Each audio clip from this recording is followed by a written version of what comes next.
പത്തരമാറ്റിൻ്റെ ഒരു അടിപൊളി എപ്പിസോഡിലേക്ക് എല്ലാവർക്കും സ്വാഗതം. അങ്ങനെ നമ്മളെ മാളവികയാണെങ്കിൽ അയൺ ജ്വല്ലറിയിലേക്ക് ജോയിൻ ചെയ്യാൻ വേണ്ടി പോകുന്നുണ്ട് കേട്ടോ. ആ സമയത്ത് നമ്മൾ നയനയാണെങ്കിൽ ഡിസൈനൊക്കെ വരച്ചു കൊടുത്തിട്ടുണ്ടായിരുന്നു. അപ്പം നമ്മൾ മാളവിക അതുമൊക്കെ കൊണ്ടാണ് അയൺ ജ്വല്ലറിയിലേക്ക് പോകുന്നത് കേട്ടോ. അപ്പോഴത്തേക്കും നമ്മൾ നയനയാണെങ്കിൽ ആദർശിൻ്റെ അടുത്ത് ഇങ്ങനെ ചോദിക്കുന്നുണ്ട്. എന്തായാലും ഡിസൈനൊക്കെ വരച്ച് കൊടുത്തിട്ടുണ്ട്. എന്തായാലും മാളവികയ്ക്ക് എന്തായാലും അപ്പോയിൻമെൻറ്റ് അവിടെ ചെയ്യുമായിരിക്കും. പക്ഷേ ഒരു കാര്യം എന്ന് പറഞ്ഞാൽ ഇപ്പം ജ്വല്ലറി കണക്കൊരു വലിയ ജ്വല്ലറിയിലാണെങ്കിൽ എത്തിക്കഴിയുമ്പോൾ പിന്നെ മാളവികയാണെങ്കിലും നമ്മളെ ചതിക്കാനൊക്കെ ചാൻസ് ഉണ്ടോ എന്നൊക്കെ ഒരു ഡൗട്ടും കാര്യങ്ങളൊക്കെ നമ്മളെ നയനയ്ക്ക് മനസ്സിലിങ്ങനെ വരുന്നുണ്ട് കേട്ടോ. അപ്പോഴത്തേക്കും നമ്മൾ ആദർശ് പറയുന്നുണ്ട്, ചേച്ചിയാണെങ്കിൽ അവരിത്രയ്ക്കും അവിടെ ഒരു മോഡലൊക്കെ ആക്കിയിട്ട് ഇപ്പോൾ കുറച്ച് ആൾക്കാർ അറിയുന്ന രീതിയിലൊക്കെ ഒരു പ്രശസ്തതയൊക്കെ ആക്കിയില്ലേ. അപ്പോൾ അതേപോലെ ചിലപ്പോൾ നാളെ മാളവികയ്ക്കും അങ്ങനെ ഒരു ചാൻസ് ഒക്കെ കിട്ടാനാണെങ്കിൽ ചാൻസ് കൂടുതലാണെന്നൊക്കെ പറയുന്നുണ്ട് കേട്ടോ. പിന്നാണെങ്കിൽ നയന കളക്ഷൻസിന് വെല്ലുവിളി ചിലപ്പോൾ മാളവിക കളക്ഷൻസ് ആയിരിക്കും എന്നൊക്കെ നമ്മൾ ആദർശമൊക്കെ പറയുന്നുണ്ട് കേട്ടോ. അങ്ങനെ നമ്മൾ മാളവികയാണെങ്കിൽ ജ്വല്ലറിയിൽ പോയിട്ടാണെങ്കിൽ ഡേവിഡിനെയൊക്കെ കാണുന്ന സമയത്ത് നമ്മൾ മാളവിക ഈ വരച്ച പിന്നെ ഡിസൈനൊക്കെ കൊടുക്കുമ്പോഴത്തേക്കാണെങ്കിൽ അവർക്ക് അത്ര ഇഷ്ടപ്പെടാത്ത രീതിയിലൊക്കെ അവർ നിൽക്കുന്നുണ്ട്. ആ സമയത്താണെങ്കിൽ നമ്മൾ മാളവിക തന്നെ പറയുന്നുണ്ട്, എന്തായാലും എനിക്ക് വിഷമമുണ്ട്. കാര്യം എൻ്റെ ബുദ്ധി അത്രയ്ക്കും ഉപയോഗിച്ചിട്ടാണ് ഞാൻ ഈ ഡിസൈൻ വരച്ചത്. അപ്പം നിങ്ങൾക്ക് അതൊരു ഇഷ്ടപ്പെടാതെയൊക്കെ ഇരിക്കുമ്പോഴത്തേക്കും എനിക്കൊരു വിഷമങ്ങളും കാര്യങ്ങളൊക്കെ ഉണ്ടെന്നൊക്കെ ഇങ്ങനെ പറയുന്നുണ്ട് കേട്ടോ. അങ്ങനെ നമ്മൾ ഈ ഡിസൈനാണെങ്കിൽ ഡേവിഡ് ആണെങ്കിൽ നമ്മൾ നാഗേന്ദ്രനിക്കൊക്കെ അയച്ചു കൊടുക്കുന്നുണ്ട്. ആ സമയത്ത് നാഗേന്ദ്രൻ്റെ കൂടെ ആണെങ്കിൽ അവന്തികയുണ്ട്. അപ്പോൾ അവന്തിക പറയുന്നുണ്ട്, അച്ഛാ എന്തായാലും ഇങ്ങനെ ഡിസൈൻ വരച്ച ഒരാൾ നമ്മളെ കമ്പനിയിലുണ്ടെങ്കിൽ നമ്മളെ ജ്വല്ലറിയിലാണെങ്കിൽ ആൾക്കാരെ കയറ്റുമായിരിക്കും എന്നൊക്കെ പറയുന്നുണ്ട്. അങ്ങനെ നമ്മൾ മാളവികയാണെങ്കിൽ ജ്വല്ലറിയിലാണെങ്കിൽ അപ്പോയിൻമെൻ്റൊക്കെ ചെയ്ത് ജ്വല്ലറിയിലേക്ക് ജോയിനൊക്കെ ചെയ്യുന്നുണ്ട് കേട്ടോ. ആ സമയത്താണെങ്കിൽ നമ്മൾ ആദർശ് പറഞ്ഞ കാര്യങ്ങൾ കണക്ക് മാളവിക അവിടെ പ്രവർത്തിക്കുന്നുണ്ട് കേട്ടോ. അവിടുത്തെ CCTV ക്യാമറയെല്ലാം നോക്കുകയും കാര്യങ്ങളും അവിടെ ആര് വരുന്നതെന്നൊക്കെയുള്ള കാര്യങ്ങളൊക്കെ നമ്മൾ മാളവികയാണെങ്കിൽ ശ്രദ്ധിക്കുകയൊക്കെ ചെയ്യുന്നുണ്ട്. അങ്ങനെ നമ്മൾ നയനയാണെങ്കിലും മാളവിക അടുത്ത് പറയുന്നുണ്ട്, അവിടെ ആണെങ്കിൽ അഭിയും എൻ്റെ ചേച്ചിയും വരാൻ കൂടുതൽ ചാൻസ് ഉണ്ട്. കാര്യം വെച്ചാൽ എൻ്റെ ചേച്ചിയാണ് ഇപ്പോൾ അവിടെ മോഡലിംഗ് ആയിട്ട് ചെയ്തുകൊണ്ടിരിക്കുന്നതെന്നൊക്കെ പറയുന്നുണ്ട് കേട്ടോ. പിന്നെ ചേച്ചിയാണെന്ന് പറഞ്ഞിട്ട് കാര്യമില്ല, ഭർത്താവിനാണെങ്കിൽ ഇപ്പം അത്രയ്ക്കും വിശ്വസിച്ചിട്ടൊക്കെ കൂടെ നിൽക്കുക. അപ്പോൾ പിന്നെ നമ്മളെ ശത്രുക്കളിൽ ഒരാളായിട്ടാണ് ഇപ്പം അവർ നിൽക്കുന്നതെന്നൊക്കെ ആണെങ്കിൽ മാളവിക എടുത്ത് പറയുന്നുണ്ടായിരുന്നു.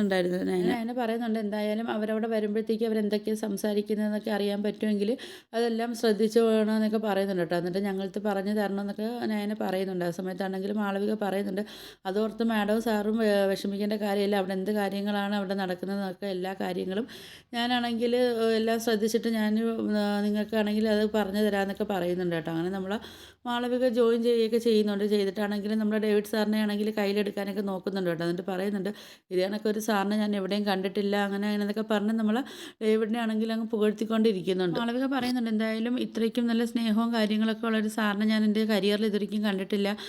സ്റ്റാഫുകൾക്കാണെങ്കിലും എന്ത് നല്ല സ്നേഹവും കാര്യങ്ങളൊക്കെ ആണെന്നൊക്കെ പറയുന്നുണ്ട് കേട്ടോ. അപ്പോഴത്തേക്കാണെങ്കിൽ നമ്മൾ ഡേവിഡും പറയുന്നുണ്ട്, ഞങ്ങൾക്കും ഇത് കണക്ക് ഇത്രയ്ക്കും നല്ലൊരു സ്റ്റാഫിനെ ഞങ്ങൾക്കും കിട്ടിയിട്ടില്ല. വരുന്നവരെല്ലാവരും ആണെങ്കിലും കുറച്ച് അസുഖയും കാര്യങ്ങളൊക്കെ ആയിട്ടൊക്കെ നിൽക്കുന്നതെന്നൊക്കെ ഇങ്ങനെ പറയുന്നുണ്ട്. ഡേവിഡും പറയുന്നുണ്ട്, എന്തായാലും ഇയാളെ കണക്ക് ഇത്രയ്ക്കും നല്ല സ്നേഹവും കാര്യങ്ങളുള്ള ഒരാളെ കിട്ടിയിട്ടില്ല എന്നൊക്കെ പറയുന്ന സമയത്താണെങ്കിലും നമ്മൾ മാളവിക ചിന്തിക്കുന്നുണ്ട്, അതേടോ എന്നെ കണക്കുള്ള ഒരാളെ കിട്ടി കാണത്തില്ല, എന്തായാലും എന്നെ ഇനി എന്തായാലും നിങ്ങൾ മനസ്സിലാക്കാൻ കിടക്കുന്നതേ ഉള്ളെന്നൊക്കെ നമ്മൾ മാളവിക ഇങ്ങനെ മനസ്സിലൊക്കെ ചിന്തിക്കുന്നുണ്ട് കേട്ടോ. ആ സമയത്താണെങ്കിൽ നമ്മൾ അഭിയാണെങ്കിൽ അങ്ങോട്ട് വരുന്നുണ്ട്. അപ്പം നമ്മൾ ഡേവിഡ് ചോദിക്കുന്നുണ്ട്, എന്താ അഭി മാത്രമേ ഉള്ളോ, ഈ അഭിയുടെ വൈഫ് ഇല്ലേന്നൊക്കെ ചോദിക്കുന്നുണ്ട് കേട്ടോ. അപ്പോഴത്തേക്കാണെങ്കിൽ അഭി പറയുന്നുണ്ട്, അല്ല എനിക്കിവിടെ ഒരു ജോലി തരാമെന്ന് പറഞ്ഞിരുന്നായിരുന്നല്ലോ, അപ്പം അതിൻ്റെ കാര്യത്തെക്കുറിച്ച് അന്വേഷിക്കാൻ വേണ്ടി വന്നതാണെന്ന് പറയുന്നുണ്ട്. അഭി പറയുന്നുണ്ട്, എനിക്ക് എന്തായാലും ഇപ്പോൾ ഒരു ജോലിയുടെ ആവശ്യമുണ്ട്. കാര്യം വെച്ചാൽ എനിക്ക് ഒരു ജോലി കിട്ടിയാൽ മാത്രമേ എനിക്ക് അനന്തപുരിക്കാരെ ആണെങ്കിൽ താഴ്ത്തി കെട്ടി സംസാരിക്കാനൊക്കെ പറ്റത്തുള്ളൂ എന്നൊക്കെ പറയുന്നുണ്ട് കേട്ടോ. അപ്പോഴത്തേക്ക് അന്ന് പറഞ്ഞായിരുന്നല്ലോ, ഇവിടെ നവ്യ മോഡൽ ചെയ്തുകൊണ്ടിരുന്ന സമയത്ത് സാറ് പറഞ്ഞായിരുന്നല്ലോ എനിക്കൊരു ജോലി ശരിയാക്കി തരാമെന്നൊക്കെ.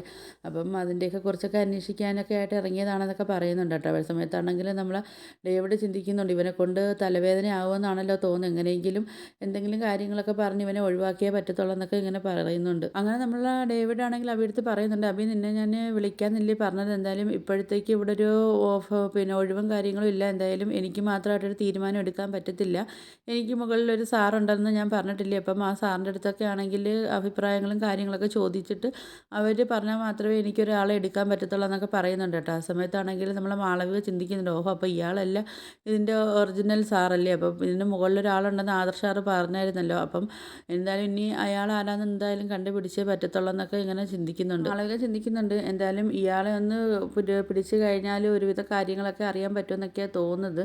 എന്തായാലും ഇയാളെ കണ്ടിട്ടാണെങ്കിൽ കുറച്ച് പെൺപിള്ളേരൊക്കെ ആയിട്ടൊന്ന് അടുത്ത് സംസാരിക്കുന്ന ഒരാളായിട്ടാണ് തോന്നിയെന്നൊക്കെ പറയുന്നുണ്ട്. എന്തായാലും ഇയാളെ ഒന്ന് പിടിച്ച് നോക്കാമെന്നൊക്കെ നമ്മളെ മാളവിക ഇങ്ങനെ ചിന്തിക്കുന്നുണ്ട്. അപ്പോഴത്തേക്കും നമ്മൾ ഡേവിഡിൻ്റെ അടുത്ത് സംസാരിക്കുന്ന സമയത്താണെങ്കിലും അബിയുടെ സ്വഭാവം അനുസരിച്ചാണെങ്കിൽ അബിയാണെങ്കിൽ മാളവികയെ ഇങ്ങനെ ഇടയ്ക്കെണ്ണൊക്കെ ഇട്ടൊക്കെ നോക്കുകയൊക്കെ ചെയ്യുന്നുണ്ട്. അങ്ങനെ പിന്നെ നമ്മൾ ഡേവിഡിൻ്റെ അടുത്തൊക്കെ യാത്ര പറഞ്ഞിട്ടാണെങ്കിൽ അബി അവിടെ നിന്ന് പോകുന്നുണ്ട് കേട്ടോ. ആ സമയത്താണെങ്കിൽ അബിയുടെ പിറകെ നമ്മളെ മാളവികയും അവിടെ നിന്ന് ഇറങ്ങുന്നുണ്ട്. മാളവികയാണെങ്കിൽ അവിടെ അടുത്ത് പോയിട്ട് ഹലോ സാർ ഒന്ന് നിൽക്കുമോ എന്നൊക്കെ ചോദിക്കുന്നുണ്ട്. അങ്ങനെ നമ്മളെ മാളവികയാണെങ്കിൽ അബിയായിട്ട് സംസാരിക്കുകയും പരിചയപ്പെടലൊക്കെ ചെയ്യുന്നുണ്ട്. അപ്പോഴത്തേക്കും നമ്മൾ അബി ചോദിക്കുന്നുണ്ട്, ആഹാ പുതിയ സ്റ്റാഫാണ് ഇവിടുത്തെ എന്നൊക്കെ ചോദിക്കുന്നുണ്ട് കേട്ടോ. അപ്പോഴത്തേക്കും മാളവിക പറയുന്നുണ്ട്, അതെ ഞാൻ ഇന്ന് ജോയിൻ ചെയ്തതാണെന്നൊക്കെ ഇങ്ങനെ മാളവികയും പറയുന്നുണ്ട് കേട്ടോ. ആ സമയത്താണെങ്കിൽ അബി പറയുന്നുണ്ട്, ഞാനാണെങ്കിൽ പിന്നെ മൂർത്തീസ് ജ്വല്ലറിയുടെ തലപ്പത്തിരുന്ന ഒരാളാണ്. പക്ഷേ ഇപ്പം ഞാനും അവരായിട്ട് കുറച്ച് ഉടക്കും കാര്യങ്ങളൊക്കെ ആയിട്ട് ഇപ്പം എന്നെ അവരിപ്പോൾ അവിടെ നിന്ന് പുറത്താക്കിയിരിക്കുക എന്നൊക്കെ പറയുന്നുണ്ട് കേട്ടോ. അപ്പോഴത്തേക്ക് അവർക്കിട്ടൊരു മുട്ടൻ പണി കൊടുക്കാൻ വേണ്ടിയാണ് ഞാൻ ഇവരുമായിട്ട് ജോയിൻ ചെയ്തൊക്കെ നിൽക്കുന്നതെന്നൊക്കെ ഞാൻ പറയുന്നുണ്ട് കേട്ടോ. അപ്പോഴത്തേക്കാണെങ്കിൽ അബി ചോദിക്കുന്നുണ്ട്, അറിഞ്ഞു കാണുമല്ലോ ഇപ്പം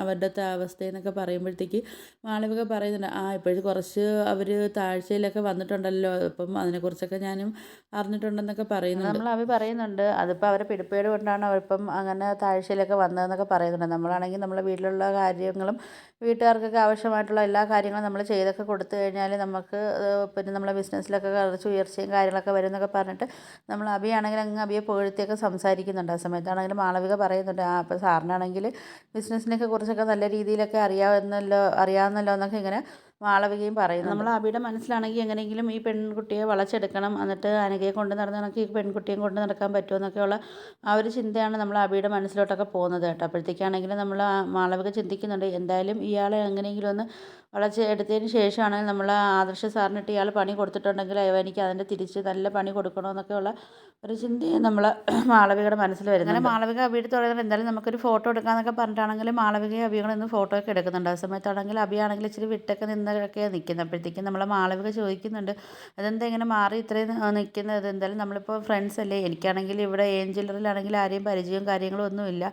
അപ്പം സാറിനായിട്ട് എനിക്ക് വിളിക്കുകയൊക്കെ ചെയ്യാമല്ലോ, എന്തെങ്കിലും കാര്യങ്ങളൊക്കെ ഉണ്ടെങ്കിൽ ചോദിക്കാമല്ലോ എന്നൊക്കെ പറയുന്നുണ്ട് കേട്ടോ. അപ്പോഴത്തേക്കാണെങ്കിൽ ഞാനാണെങ്കിൽ എപ്പോൾ വിളിച്ചാലും സാറ് ഫോൺ എടുക്കണമെന്നൊക്കെ ഇങ്ങനെ പറയുന്നുണ്ട്. അപ്പോഴത്തേക്ക് അബിയുടെ മനസ്സിലാണെങ്കിൽ ഭയങ്കര സന്തോഷമാവുന്നുണ്ട്. നമ്മൾ മാളവികയാണെങ്കിൽ ഇങ്ങനെ അബിയുടെ തോളിൽ കൈയൊക്കെ ഇട്ടൊക്കെ ഫോട്ടോ ഒക്കെ എടുക്കുന്നുണ്ട് കേട്ടോ. ആ സമയത്താണ് മാളവിക ചിന്തിക്കുന്നുണ്ട്, എന്തായാലും ഈ ഒരു ഫോട്ടോ എനിക്ക് അത്യാവശ്യമാണ്. നീയാണെങ്കിൽ ആദർശ സാറിന് എന്തെങ്കിലും പണി കൊടുത്തിട്ടുണ്ടെങ്കിൽ നിനക്കിട്ട് തിരിച്ച് നല്ലൊരു പണി തരാൻ വേണ്ടിയൊക്കെ ഈ ഫോട്ടോ അത്യാവശ്യമാണ്, അതുകൊണ്ട് ഞാൻ ഈ ഫോട്ടോ സൂക്ഷിച്ച് വയ്ക്കുമെന്നൊക്കെ ഇങ്ങനെ മാളവികയും ചിന്തിക്കുന്നുണ്ട്. പക്ഷേ നമ്മൾ അബിയാണെങ്കിൽ ആ സമയത്ത് ഇതിൽ അബിക്കിട്ടുള്ള 8ൻ്റെ പണി കൊടുക്കാനാണ് മാളവിക ഇങ്ങനെ ഒരു ഫോട്ടോ എടുക്കുന്നതെന്നൊക്കെയുള്ളൊരു ചിന്തയും അബിയുടെ മനസ്സിലില്ല. അപ്പോൾ അബിയാണെങ്കിൽ ചിന്തിക്കുന്നത് എല്ലാ പെണ്ണുങ്ങളെയും കണക്ക് ഇവളെ ഈ കൂടെയും അഴിഞ്ഞാടാന്നൊക്കെ വിചാരിച്ചിട്ടൊക്കെയാണ് അബിയും ചിന്തിച്ചൊക്കെ നിൽക്കുന്നത് കേട്ടോ.